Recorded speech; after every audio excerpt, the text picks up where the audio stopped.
The officer quickly recognized the male as the suspect from the shooting, and within several seconds of the first contact, he had asked the suspect if he had been in New York City recently, and that really invoked a physical reaction from the suspect. Wearing a blue medical mask, as soon as we pulled that down, or we asked him to pull it down, me and my partner and I recognized him immediately, just from what we saw in the media, with photos, videos. We just didn't even think twice about it. We knew that was our guy. Just about an hour ago, I was there inside that courthouse watching as Luigi Mangione walked right past myself and a number of other reporters. He was wearing a blue shirt, blue jeans. He was, of course, handcuffed, and he looked, even in this court appearance, visibly distressed, but he kept his brow furrowed through the duration of this arraignment hearing. He also said that he's worked for 3 years as a data engineer up until about a year ago, and he also told the judge that he has no drug or mental health problems that the court needs to know about. But Aaron, one of the most interesting parts of that particular hearing was actually his statements after the conversation about bail. The prosecutors basically stepped up there and made the case why they believe that this man should be held without bail. They mentioned that he is awaiting potentially an arrest warrant coming from New York City as one of the major reasons. But they also said that prosecutors noted that they found him with $8,000 in U.S. cash, $2,000 in foreign currency, his passport, and also a Faraday bag, which is basically a bag designed to stop transmission of cell service or other sort of things like that. At the end of his speech, the prosecutor's speech, Luigi Mangione said, I actually want to address two of the things that you said. He said, I don't know where that money came from. I'm not sure if it was planted. And then he also said that that bag was waterproof. And the term that the prosecutors used when discussing the Faraday bag, the ghost guns, the 3D printed silencer, was the prosecutors used a phrase saying this is criminal sophistication. Luigi Mangione said, I don't know about any of this criminal sophistication when addressing that. So after putting a lot of people on their feet for days, for 5 days, this young man was finally arrested yesterday, Monday, and investigations are ongoing. He's even supposed to appear in court this evening. It's interesting to know that this guy has not got any criminal record of him. He's from a wealthy family that has got Italian roots, and not just only that, this guy was a valedictorian. Of course, the reactions has been very funny. Majority of the reactions has been very funny, crazy. He's got a lot of support from people on different social media platforms. So we are going to be looking at the various reactions to this guy's arrest, and let's see what they've got for us. So if you are new to this space, click on the subscribe button, like the video, share, leave your comments, and let's dive right into the video. Luigi Mangione arrested. I am going to venture to say that this is actually a very sad case of mental illness. Dr. Leslie, forensic psychologist, who has worked with a lot of individuals who have done something just like this. So here's my take. We have a highly intelligent young man. Now, remember that individuals can be diagnosed with schizophrenia, especially men, later into life, but the average is around 25. That is the cutoff mark. He was under a great deal of stress in his life, being the high school valedictorian, and he graduated from really good schools with really good degrees. He seemed to have a very high IQ, and he was a high achiever. But if you go through his if you go through his YouTube, if you go through his Instagram and all of his other postings on the line that you can dig up, you see that he has a fascination with taking down big systems. Was this guy trying to be the Joker? Was he going to be spreading this monopoly money all over the body? He didn't quite get it all right, which would make sense if he was distracted because he didn't really do something like this, and he had this plan that he put together by himself without a lot of help. But he was smart enough to put the plan together and do the research, just not emotionally smart enough to get it all done. So maybe we're looking at something like Asperger's or high-functioning autism or schizotypal personality disorder.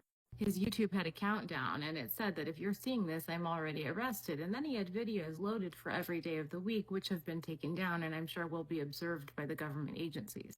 He hasn't really posted on social media a lot since May, and I'm curious if he was mentally declining or if he was planning. So what I'm assuming is that attorneys are going to look at if he's competent to stand trial, and is he insane? Was he too insane to actually know the right or wrong of his behavior at the time? Did he understand the consequences of his action? Did he really think he wasn't going to be caught hiding in plain sight if this is in fact the person? He's trying to appear like he's the Riddler, and the problem with that is that the Riddler, well, he goes to a psychiatric hospital and he usually stays there the rest of his life, and he becomes heavily medicated. What I'm seeing is that this guy really liked himself. He really detailed things about how special he was on his LinkedIn. It looks like he bounced back from working in California to Pennsylvania. Psychopathic, charismatic, cunning, charming. I mean, look at that smile when he's talking to that girl. Oh, and he appears to be quite ripped and also quite wealthy. So he cares about his appearance, and he also has the ability to care about his appearance because maybe it's external money if he went to an Ivy League school. That doesn't say much about what's happening on the inside and who's controlling that. He reposted an article on Twitter about startups being run by people with mild forms of Asperger's. There's this theme where he's angry about large controlling entities, and he wants control. He asks for people's thoughts on this quote. Is it no measure of good health to be well adjusted to a profoundly sick society? So my main take from this, don't do anything like this ever. And if you're isolating from people, there may be a problem. And again, the question we always ask, where are your parents? Where is your family? Where are the people in your life? And now, I'm sure we will see this week, everyone saying that they saw red flags. Get ready, here they come. I never understood y'all writing letters to attractive men who were in jail until I saw Luigi. Somebody give me that cell number. Where is he at? He in Pennsylvania. I'ma come get him. I'ma stick beside him. I'ma stick beside him. Damn. He needs a Princess Peach. Why don't the men in the Bang Bang Shoot 'em Up movies look like him? Put him in free him, put him in that movie. Dang, we can get married right after. I just don't understand. Smart. He reads books. Can hold that blicky. When he gets sticky, I like him. He's just my type. How tall is he? Do we know his specs? What's the height? Because that's gonna tell me everything I need to know. Because if he's a short king, he might try to assassinate me. Might have that short man complex, so can't do that. The most important thing about all this is that he was, in fact, just some normal random guy, right? He wasn't some professional hitman. He didn't do it because of insider trading, or it wasn't a corporate power grab like some people were speculating. No, he was a normal, average, upstanding citizen who had legitimate grievances against the health insurance industry. He had no prior convictions, no criminal history. He came from an upper middle class family. He was the valedictorian of his high school. He went to an Ivy League college. He has his master's degree from UPenn in engineering. He's got a good job. Like, on all accounts, this dude was an upstanding citizen up until like last Wednesday. Based off of his Instagram, it looks like he recently needed spinal surgery, and it's important to remember that he's 26, so he's probably not even on his parents' health insurance plan anymore, so that's probably what radicalized him in the first place, was he got denied coverage for this massive surgery cost. So regardless of how well off you are, how educated you are, how stable of a job you have, you can still be saddled with egregious amounts of medical debt that can ruin your entire life and radicalize you to the point where you feel like you have nothing to lose. Hey, yeah, congratulations on what you did. You are a hero. I just want to make sure that you had your shift covered while you were away on break talking to the police. You were gone for 4 hours. We checked the cameras, and you didn't clock out. I just want to make sure you understand why that's a problem, right? Okay. Does she have any PTO left to make sure to cover those hours and make sure there's no discrepancies? Because if you give her free hours, we have to give everyone free hours, you know? She doesn't have PTO left?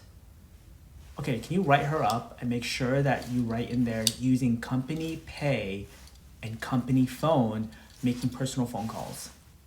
Yeah. You want to use your sick day? Well, we always award every employee of ours 1 sick day for every 365 days they work. Are you sure you want to use it? Congratulations. She wants to use her sick day. Okay, well, you got it covered. There's a line outside. Oh my God, I need you to go get that done. He turned himself in. You think a valedictorian Ivy League graduate goes through all of the precision of all of that and then just happens to be walking around days later with all of the incriminating evidence on him inside a McDonald's? Absolutely not. This guy is 14 steps ahead of all of us. You know what he did? What kind of like wealth gap is there between a McDonald's employee and like their CEO, for example? I think he took all of the incriminating evidence on him, went up to the employee, told him who he was, and said, call the FBI on me, turn me in. So then that employee now gets to collect the cash reward on him. He did it on purpose. No guy is that smart, valedictorian Ivy League graduate, and then that sloppy. It was on purpose. And that's also why on his YouTube, it says, if you're seeing this video, I'm already in custody. And then it gives us the date for when more information is going to come out. He did it on purpose. Y'all, the second part of Luigi's videos is upcoming and will be loading at 6:45 p.m. Y'all, this is crazy. Those of you that missed the first video, it is just a 60-second countdown video saying like, if you're seeing this, I'm already in jail. And then at the end, he says soon. But a lot of people haven't talked about this part of it. Pardon the weird octo stuff on my screen, but it says soon, December 11th. Now, y'all, I am at the edge of my seat. I don't know what you're feeling, but this is giving Blacklist. This is giving Raymond Reddington. I am just like even looking at this YouTube channel, the fact that he has a photo of himself holding a Happy Meal while he's just smiling. And he was caught at a McDonald's while he had everything with him. It just all feels really intentional because somebody that committed that crime with that much like poetry and intention and forethought, this is all intentional. Like it was just reported that he's going to be seen in court today. I think maybe to move him to New York, but this is wild. I love this for Italian Americans. I love this for us. Because there is nothing that an elderly Italian American man loves more than a young, nice Italian American boy. They will let Italian American boys get away with literally almost everything. And I can't wait to see the just like direct, like, they're gonna be combating their own brains at this point. I wanna see it at an Italian American club, the elderly men playing scopa and just not knowing what to do. That'll be fun. I love that for them because we haven't had an Italian American man do literally anything for quite a while. I mean, we've got Stephanie Germanotta and we got Maria Ciccone. And now we have Luigi. And I'm excited for the holidays, honestly. I cannot wait to hear what they have to say. It's gonna be good.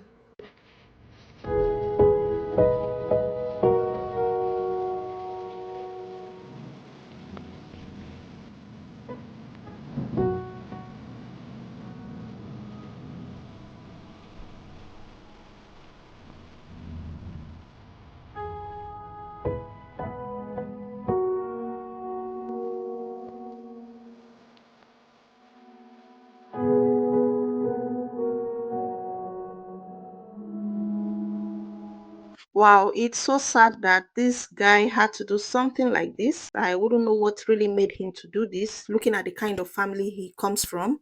He's got the wealth. This is somebody that attended a private school, all boys school. He went to one of the Ivy League schools, and not just that, he's got a successful career. So I'm just wondering what actually made this boy to do this. Is it that he just wanted to be that hero that came out and fought for everybody? And because of course he's got that support from everybody, and I can tell you his family must be so devastated by now. This is a family that has got wealthy businesses in Maryland, and I can only imagine the trauma this has caused to his family. Of course, other people are celebrating, they are happy he was able to do this, but I don't think that is the case for his family and the family of the man that his life was taken. So there are different conspiracies surrounding his arrest. Why some people are saying he actually himself available for arrest. Some people are saying they wish he never made himself available. They wish this case went unsolved. And in fact, people were so disappointed he had to, go that way to get his arrest done, because a lot of people were expecting probably this guy would have flown out of the country, probably is somewhere in another continent and just watching what is going on in the world. And anyway, he's committed a crime and he's just definitely going to serve the time. Justice has to be served. I do understand the reason why this guy would have done this, because medical bills in America is super crazy. It's so crazy. And when you get those medical bills, there's this kind of BP that comes with it, right? I sympathize with his family, and the fact that they said he was missing for some time, the family had to declare him missing because for about 6 months they didn't see him. This guy just cut off from family members. So either it's a mental issue, we don't know, that made him to do this, or it's just something he just felt he should do. He just wanted to be that hero. Time will tell. So guys, that brings us to the end of today's video. Kindly click on the subscribe button, like the video, share, leave your thoughts in the comment section, as that will be highly appreciated. Let that be done respectfully, and we are going to see in the next one. Bye bye.